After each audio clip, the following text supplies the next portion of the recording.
Happy Saturday, family. So, while I've got you all on this communication roll, I thought I'd throw something else into the mix. I think I'm going to start to call this Statistics Saturday, because I've got some more statistics for you. I have, in the last couple of days, got off the phone with a second parent in about 6 weeks who are what I call being bullied by certain medical professionals for taking their child off cattle milk. Now, this little baby is clearly intolerant, although it's not been diagnosed, she's not been offered a test, but they're clearly intolerant to dairy, to cattle milk. Every time this little one has any kind of milk, eggs, cheese, they have this crazy breakout in eczema that literally breaks the skin, it's bleeding, it's painful, asthma attacks. They're on God knows how many different inhalers.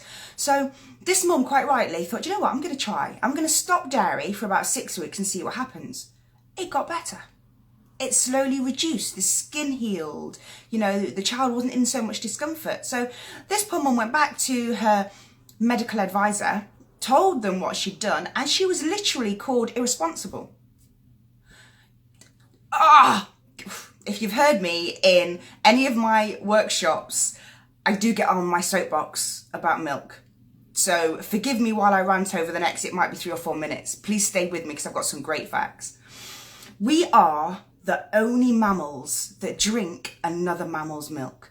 Unless that baby has been abandoned at birth and lucky to be taken in by another animal, no other mammal drinks another mammal's milk. We're also the only mammals to stop drinking milk after weaning. Now, the enzyme that we need to break down lactose, our body stops producing naturally at ages 3 to 4. So clearly our bodies are telling us that after that point, we don't need it. Cow's milk is produced and designed for 4 stomachs. I don't know about you, but I only have one.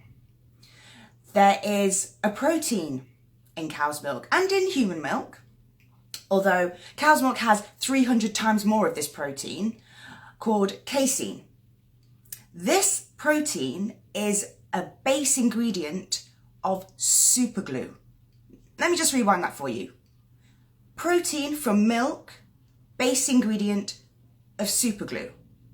So you know the old saying that used to go around, have a glass of milk before you go drinking? You're literally lining your entire digestive system with this gluey substance, so your body can't actually absorb anything that you have after that properly. So have you ever wondered why, after breakfast, healthy Special K covered in glyphosate, covered in cow's milk, that 2 hours later you're starving? That's because your body's been able to do nothing with what you've just eaten. So it's going to send you the signal that you're still hungry. 75% of us are intolerant to this stuff. Yes, not everybody's intolerant. Some people can manage it. It's fine. But 75% of us can't. There is a reason behind that.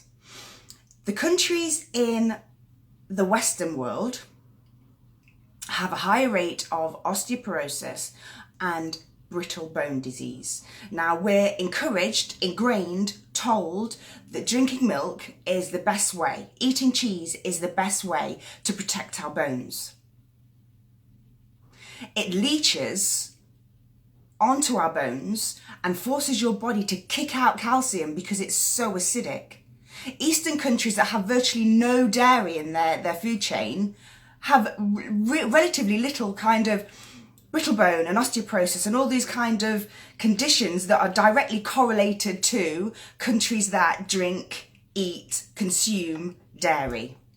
It's linked to heart disease, it's linked to prostate cancer, it's linked to bowel disease, it's linked to colitis, it's linked to eczema, it's linked to asthma, it's linked to psoriasis, it causes stress, anxiety, all sorts of other mental issues.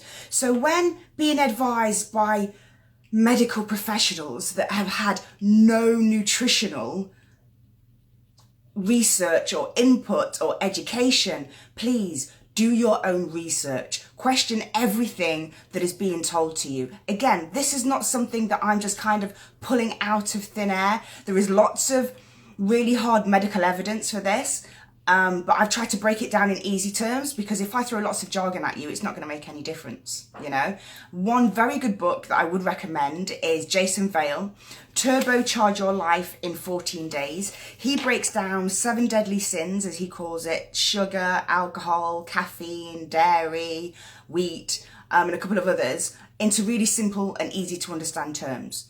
Or do you know what? Ask Google. Just go online.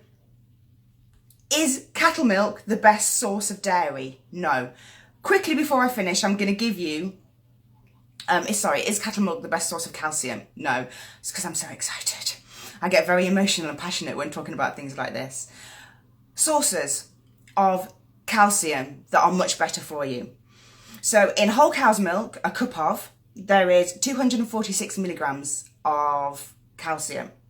In almond milk, which I can no longer have because it's on my intolerance list, 480 milligrams. 480. That's nearly double what there is in cow's milk. Coconut milk, my personal favourite, 459 milligrams.